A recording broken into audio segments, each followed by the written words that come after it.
When Marilyn Monroe collapsed into Arthur Miller's arms, crying in 1958, her words still break hearts 66 years later. "I lost them, Arthur, my babies." What she lost that day wasn't just a baby. That day, Marilyn Monroe had lost her life's greatest dream, becoming a mother. But this wasn't a tragedy that happened just once. Marilyn's untold story shows she lost her chance at motherhood 7 times. Each loss broke her a little more. Each baby's departure left a permanent scar on her soul. Her psychiatrist doctor, Ralph Greenson, wrote in his secret notes, "Marilyn's deepest trauma is not being able to become a mother. This is slowly killing her." But nobody knew that Marilyn had even given names to these babies. Her first loss was in 1950. She was only 24 years old during her time with Johnny Hyde. When she learned about her pregnancy, her world collapsed from happiness. "Finally, I'm going to be a mother," she cried in her friend Shelley Winter's arms. "Someone will really love me." But 8 weeks later, the bleeding started. She rushed to the hospital. The doctor's words devastated her. "I'm sorry, Miss Monroe. You've lost the baby." That night she wrote in her diary, "My first angel is gone." I had named her Sarah. The second loss was even more painful. 1954, while married to Joe DiMaggio. This time, she had been 12 weeks pregnant. She had even heard the baby's heartbeat. "Joe, our baby's heart is beating," she had said excitedly. DiMaggio's eyes filled with tears. "You're going to be a wonderful mother, Norma." But studio pressure began. "Pregnancy will end your career," they said. The 7-year Itch filming was scheduled. They forced her to work. What happened on that film set would become that baby's death warrant. That famous subway scene required hours of filming. Marilyn hadn't told anyone she was pregnant. Wind machines, constant retakes, stress. After the 3rd take, stomach pains began. Director Billy Wilder, "Keep going. It has to be perfect." Marilyn was forced to smile, even while writhing in pain. That night at home, the bleeding started. She had named her second baby Michael. "My little Michael," she wrote crying in her diary. The 3rd loss was in 1956, after marrying Arthur Miller. This time, she was very hopeful. Miller wanted children too. "This time, it will happen," Marilyn said. "Arthur and I will have a beautiful family." She stayed pregnant for 14 weeks. They had even learned the baby's gender, a girl. They had chosen the name Rebecca for Miller's mother. They had even prepared a nursery. But what happened in the 15th week would change Marilyn forever. Some Like It Hot filming began. Even though Marilyn said she was pregnant, the studio forced her. "Contract is contract. You will film." Director Billy Wilder was surprised. "Pregnant? Nobody told me."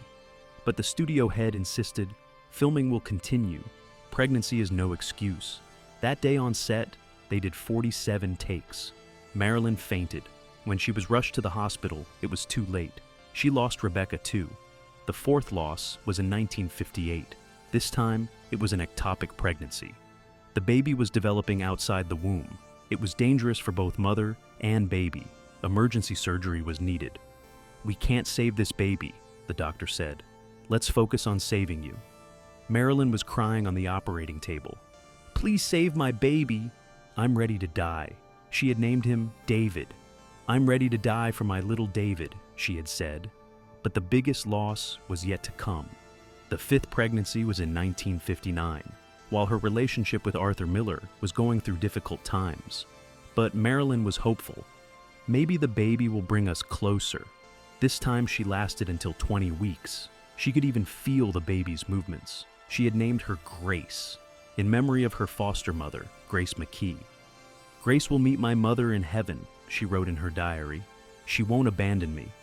But in the 21st week, terrible news came. The baby had Down syndrome. The doctor recommended abortion. In 1959, "These babies have very low survival rates," he said. Miller supported it too. "Marilyn, this is for the best." But Marilyn rebelled. "No! She's my baby. I love her no matter what." 3 days later, she had to make a decision. She made the hardest choice. "I don't want to lose Grace, but I don't want her to suffer either. The sixth loss almost completely destroyed Marilyn. Or 1960, while filming Let's Make Love. She got pregnant during her secret affair with Yves Montand. She couldn't tell anyone about this baby. It would be a scandal. Her career would end. But this time, she secretly focused everything on the baby. She named him Robert. It was Yves's middle name. Maybe this time it will work, she hoped. I'll give birth secretly. I'll adopt him. Nobody will know. But at 10 weeks, another loss. The seventh and final loss happened in 1961. This time, it was even more tragic. Because the baby's father was JFK. Marilyn didn't tell anyone about that pregnancy. Knowingly, because she knew it was very dangerous. She named the baby John, after the president. "This is my last chance," she wrote in her diary. "If I lose this baby too, I'll never be able to become a mother." What happened at 12 weeks didn't just kill the baby, but Marilyn too. Kennedy's security team learned that Marilyn was pregnant. It was very dangerous. If a scandal broke out, the president would be finished. One night they came to Marilyn's house. "This pregnancy cannot continue," they said. Marilyn resisted. "This is my baby! Nobody can take it." "Marilyn, either you handle this voluntarily or..." She understood the threat, but still resisted. "No! This time, I will be a mother." The next day, an urgent call came from Dr. Greenson. "Marilyn, we need to meet urgently." When Marilyn went, the doctor wasn't alone. There were men she didn't recognize. "Marilyn, we're going to apply a treatment that will be good for your health." They forcibly injected her. Marilyn doesn't remember what happened after. She woke up in the hospital. Her baby was gone. From that day on, Marilyn Monroe was never the same. "They killed my John," she cried. "They took my 7 angels." Dr. Greenson's notes: patient is severely depressed. Suicidal tendencies. Baby losses have torn her apart. Marilyn now cried whenever she saw children. She couldn't film when there were child actors on set. "I'm cursed," she said. "I don't deserve to be a mother." What she wrote in her final diary before dying in 1962, "My 7 babies are waiting for me on the other side. Sarah, Michael, Rebecca, David, Grace, Robert, and John. They will all call me Mother." The coroner's report: Marilyn's womb was filled with multiple scar tissue, too many miscarriages. But the most tragic part of the story wasn't over yet. In 2019, when Marilyn's old house was being restored, something strange was found. A crib, baby clothes, toys. Everything was hidden in a secret room. Marilyn had made preparations for babies, but could never use them. There was a note: "For my angel babies. I want to be ready when they come. Norma Jean." Marilyn, who never became a mother, had prepared for each pregnancy. Marilyn Monroe's greatest dream was to be a mother, but life never gave her that opportunity. She got pregnant 7 times, lost 7 times. Each loss wasn't just a medical event. Each baby lived in Marilyn's heart. She had named them, dreamed about them, planned her future with them. Her first loss was Sarah in 1950, during her time with Johnny Hyde. Marilyn was only 24. "Sarah was going to be my little princess," she wrote in her diary. At that time in Hollywood, pregnancy was a huge scandal. Pregnancy outside marriage would end careers, but Marilyn didn't care. "For the first time, I'll be someone who's truly wanted," she said. After losing Sarah, she remained depressed for months. "Why can't I be a mother?" she kept asking. Her second loss, Michael, was even harder. While married to Joe DiMaggio, this time in a legal marriage, just like she always wanted. DiMaggio wanted children, so did Marilyn. "Michael was going to be our little baseball player," she told her friends. She had chosen this name influenced by DiMaggio's sports career, but studio pressure was too heavy. The stress during the 7-year itch filming ended that pregnancy. Marilyn blamed herself. "I killed my son because of my career." The third loss, Rebecca, happened during the most hopeful period. She had just married Arthur Miller, an intellectual husband, a respectable marriage. "This time everything will be perfect," Marilyn said. They had even prepared a nursery for Rebecca. Pink paint, toys, crib. Marilyn went to that room every day and talked to her baby. "Hello, Rebecca. I'm your mother. I love you so much, she would say, touching her belly. But again, studio pressure. Some like it hot filming. Billy Wilder's perfectionism. Hours of retakes. She lost Rebecca too. The fourth loss, David, came with medical complications. Ectopic pregnancy. Pregnancy outside the uterus. Fatal for both mother and baby. Doctors were clear. We can't save this baby. You will die. But Marilyn resisted. I don't care if I die. Save my baby. Even on the operating table, she whispered, David, I won't abandon you. After losing David, Marilyn also suffered physical damage. Her fallopian tubes were damaged. Getting pregnant would now be even harder. The fifth loss, Grace, was the most emotional. She carried the baby for 20 weeks. She felt movements, listened to heartbeats. Grace McKee was Marilyn's foster mother's name. My Grace will teach me motherhood, she said. But the Down syndrome diagnosis changed everything. In 1959, babies with this condition had very low survival chances.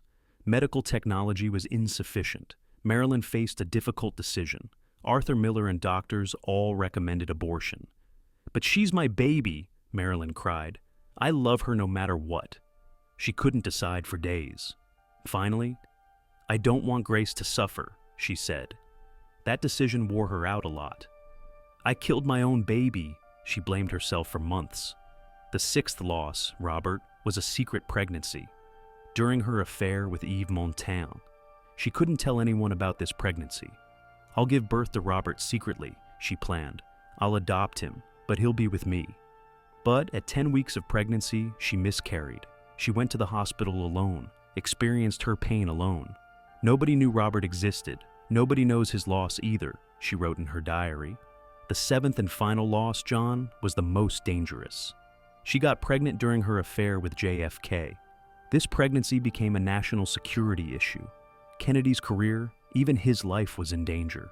Secret Service got involved. Marilyn was pressured, threatened. If this baby is born, both you and he will die, they said openly. Marilyn still resisted. John is my last chance. I won't give him up. But one night she was forcibly taken. An unknown procedure was performed at Dr. Greenson's clinic. When Marilyn woke up, her baby was gone, and she learned she could never get pregnant again. This final loss completely finished Marilyn. She no longer had a chance to be a mother. She was 36, and her dream was over. From that day on, Marilyn's personality completely changed. She started drinking more, taking more pills.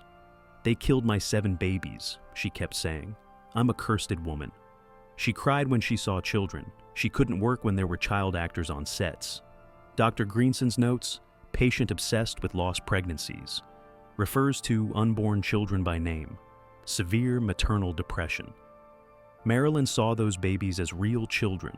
She celebrated their birthdays, talked to them. Sarah would be 12 now, she would say. Michael would be 8. Rebecca would be 6.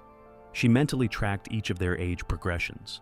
In the secret room found in her house, there were belongings for 7 babies, 7 different colored baby clothes, 7 different toys, 7 different music boxes. She had prepared separately for each baby. A letter was also found. To my angel babies. Even though I can't see you, I think about you every day. Mommy lives for you. Norma Jean. Marilyn's tragedy wasn't just not being able to be a mother. She was a woman born to be a mother. In her childhood, she hadn't received mother's love. She grew up in foster care. That's why she wanted to be the perfect mother to her own children. I was going to do everything for my children that my mother didn't do for me, she said. But life didn't give her that opportunity. She got pregnant 7 times, lost 7 times. Each loss killed her a little more. In her final days, she said, "When I die, I'll reunite with my babies. They will call me Mother." When she died on August 5th, 1962, 7 small angel figurines were found in her bedroom. Under each was written a name: Sarah, Michael, Rebecca, David, Grace, Robert, John. Marilyn Monroe never became a mother, but these 7 babies lived forever in her heart. She wasn't just a famous actress. She was a woman who dreamed of being a mother, and this dream both kept her alive and killed her. Marilyn Monroe's real tragedy is this. She was born to love, but couldn't find anyone to love. She had 7 chances, 7 times they were taken from her. But maybe now, with those 7 angels, she's happy forever. Mother Marilyn, with her babies,